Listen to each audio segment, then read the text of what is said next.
Every morning, without thinking about it, you perform the same ritual. You walk to the bathroom. You look in the mirror. And in that single glance, your brain confirms something it needs to confirm every single day. You still look like you.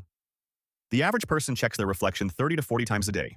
In mirrors, in phones, in windows, in spoons, in the dark glass of a shop door before they push it open.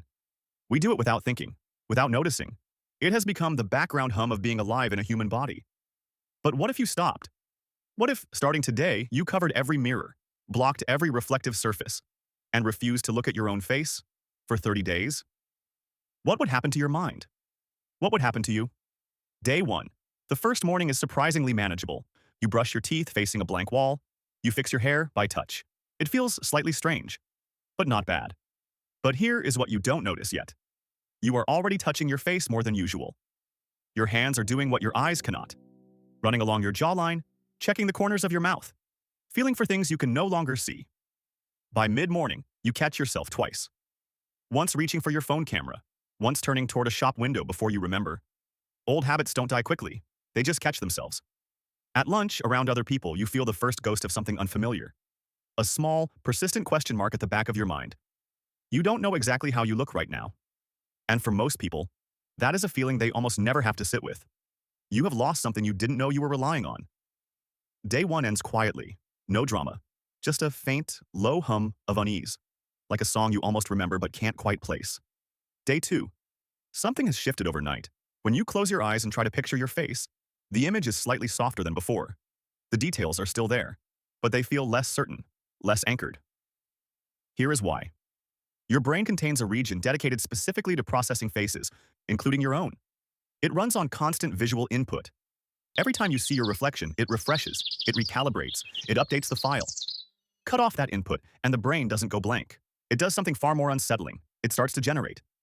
By day 2, you have already begun using other people as mirrors, watching their eyes when they look at you, reading tiny reactions. Did they notice something? Is there something on my face? How do I look to them right now? You probably don't realize you're doing it, but you are. You have become a student of other people's reactions, because reactions are now the only data you have left. Day 3. The distortion has begun. By day 3, the mental model your brain holds of your face has started to drift. Not dramatically. But your brain is filling in gaps with guesses, and guesses are not the same as facts. Research into body image shows that our mental model of our own appearance is far more fragile than we think. It needs constant reinforcement. And when that reinforcement is cut off, the brain doesn't leave a blank space. It builds a replacement. And the replacement is almost never accurate. It skews toward whatever you fear most, or whatever you secretly hope. People who already struggle with how they look tend to build darker replacements. People who feel confident tend to build more flattering ones. Day 3 also marks the first real social shift. A slight hesitation before you speak. A new self-consciousness that has nothing to do with what you're saying, and everything to do with not knowing what you look like while you say it. The mirror wasn't just showing you your face every morning, it was keeping your imagination in check. Days 4 and 5. You are now making choices for a face you can only partially remember. What looks good on the person you used to see in the mirror might not be what you reach for anymore. Some people become unexpectedly bolder in their appearance choices. Without a mirror to second-guess them, they simply decide. And sometimes they surprise themselves. By day 5, touch has replaced sight as your primary relationship with your own body. Your hands map you constantly, feeling the edges of your face, the texture of your skin, checking the things you cannot see. Night 5. You dream about your face, not a nightmare. Just a dream where you keep catching glimpses of yourself. And each glimpse shows something a little different. And in the dream, you accept all of them as real. 1 week in. By day 7, you have become acutely, uncomfortably tuned into how other people look at you. Every flicker of surprise, every micro-smile, every glance that lingers half a second too long. You analyze all of it. You are outsourcing your self-image to the people around you, using their expressions as your mirror. The unsettling truth is that most of us do this anyway. We just do it with the safety net of the morning mirror check to bring us back. Take that net away, and you feel the machinery, bare and exposed. Here is what is happening in your brain right now. Your self-image system is working on increasingly stale data. Each day it has to reconstruct more from less, like a photocopy of a photocopy of a photocopy. Each generation degrades a little further, and the copies compound. Every day you go without a mirror, the imagined version moves a little further from the original. Social confidence is taking a measurable hit. The anchor of visual self-confirmation, the morning check that says you're fine, you're put together, go, has been removed. And without it, you perform slightly differently, more carefully, more quietly. Days. 10 through 14. Something unexpected has happened. Around day 10, many people who do this report the same thing, a strange, quiet release. The anxiety doesn't disappear, but it changes shape. Without the feedback loop of the mirror, you stop performing for yourself.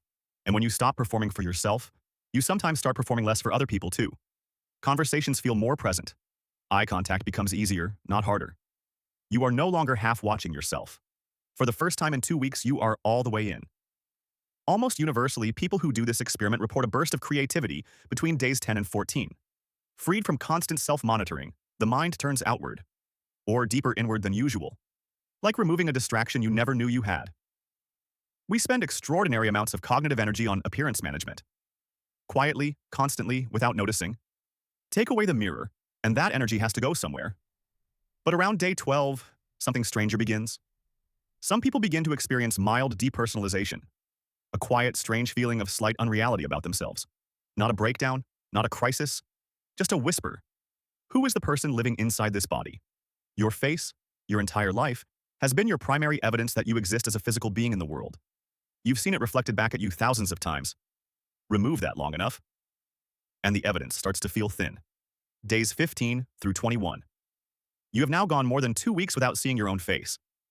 And something has fundamentally changed in how your mind relates to your body. The mirror isn't a mystery anymore, it's just a covered wall. In your imagination, your face is no longer what it was on day 1. 15 days of guesswork have compounded into something that would genuinely surprise you if you could see the two versions side by side. Your choices are now being made by a version of you that has drifted significantly from reality. The clothes you pick, how you present yourself in photos, the posture you carry through a room, all calibrated to a face that no longer exists, because it only ever existed in your imagination. By day 18, researchers studying mirror deprivation consistently find the same thing. Participants begin to identify more strongly with how they feel than how they look. The internal self gets louder, the external self gets quieter, and in some ways, this is better.